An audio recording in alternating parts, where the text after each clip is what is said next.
नमस्कार दोस्तों, आप सभी का स्वागत है हमारे चैनल सा भक्ति क्लब पर। आज हम बात करेंगे कामदा एकादशी के बारे में। भगवान विष्णु को समर्पित कामदा एकादशी हिंदू संस्कृति में अपना एक विशेष स्थान रखती है। कामदा एकादशी का व्रत व्यक्ति की छुपी हुई कामनाओं की पूर्ति करता है। कामदा एकादशी चैत्र महीने के शुक्ल पक्ष की एकादशी तिथि को मनाई जाती है। कामदा एकादशी 1 अप्रैल 2023 को आने वाली है। इसकी शुभ मुहूर्त 4:30 बजे आरंभ होगा और समापन 2 अप्रैल 5:02 पर होगा। आइए जानते हैं इस व्रत को लेकर कुछ जरूरी बातें। ऐसी मान्यता है कि इस शुभ तिथि पर व्रत रखकर भगवान नारायण की पूजा अर्चना करने से सभी मनोकामनाएं पूरी होती है और प्रेत योनि से मुक्ति मिलती है।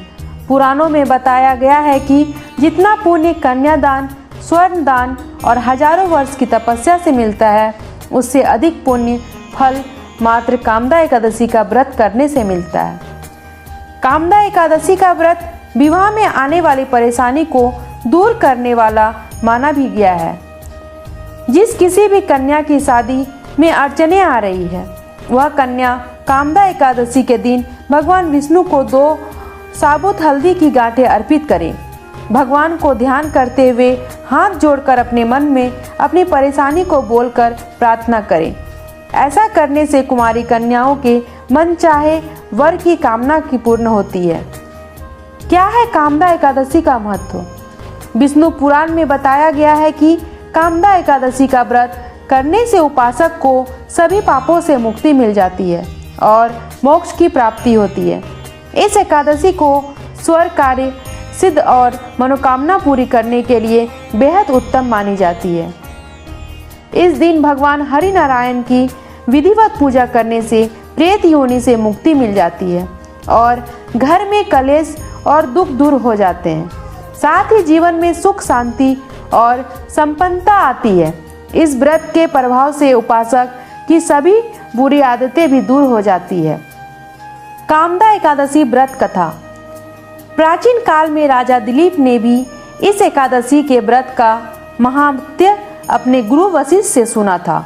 गुरु ने उन्हें बताया था कि एक बार भोगीपुर नामक नगर में राजा पुंडरीक राज्य करते थे।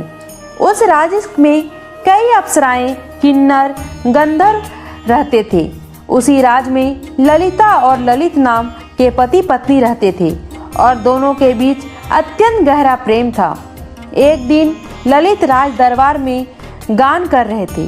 तभी उनको अपनी पत्नी ललिता की याद आ गई, जिससे सुर, लय और ताल बिगड़ने लगे। उनकी यह गलती राजा ने पकड़ ली। ललित ने राजा को पूरी बात बता दी, जिससे राजा क्रोधित हो गए। ललित को राक्षस बनने का श्राप दे दिया। श्राप की वजह से वह मनुष्य से राक्षस बन गया था। इससे ललिता को काफी दुख पहुंचा और वह श्रृंगारगिरी ऋषि के पास पहुंचा। तब ऋषि ने कामदा एकादशी व्रत करने की सलाह दी। ललिता ने चैत्र एकादशी का व्रत रखकर भगवान नारायण से प्रार्थना की थी कि मेरे इस व्रत का फल मेरे पति को प्राप्त हो जाए। भगवान नारायण ने पत्नी के व्रत का फल उसके राक्षस बने चुके पति ललित को दे दिया, जिससे वह राक्षस एक बार फिर से मनुष्य बन गया। इस व्रत के विषय में यह भी कहा जाता है कि इस व्रत को रखने से उपासक ब्रह्म हत्या जैसे पापों से और पिशाच योनि से भी मुक्त हो जाते हैं। कामदा एकादशी व्रत पूजा विधि। कामदा एकादशी व्रत के दिन यानी 10वीं तिथि से नियमों का पालन करना जरूरी है। एकादशी एक दिन पहले ब्रह्मचार्य का पालन करना पड़ता है। इस एकादशी के दिन सुबह ब्रह्म मुहूर्त में उठकर स्नान और ध्यान करके व्रत का संकल्प लेना चाहिए। इसके बाद भगवान विष्णु की विधिवत पूजा अर्चन करें। भगवान विष्णु को पंचामृत से स्नान करवाएं। फिर चंदन का तिलक लगाकर फूल अर्पित करें और प्रसाद लगाएं। इसके बाद कपूर और दीपक से भगवान विष्णु की आरती उतारें और विष्णु सहस्त्र नामक का पाठ करें। साथ ही एकादशी व्रत की कथा अवश्य सुननी चाहिए। इससे आप सायंकाल के समय भगवान विष्णु की आरती उतारते और रात के समय भजन कीर्तन करें तो अति शुभ होगा। अगर आप सबको हमारी कामदा एकादशी की व्रत कथा अच्छी लगी हो और इसकी शुभ मुहूर्त की जानकारी मिल चुकी हो तो प्लीज़ हमारे वीडियो में लाइक कमेंट जरूर करें और वीडियो को ज़्यादा से ज़्यादा शेयर करें ताकि कामदा एकादशी व्रत कथा का महत्वपूर्ण बातें सबको पता चल सके। और जो हमारे चैनल में नए हैं प्लीज़ चैनल को सब्सक्राइब कर लें।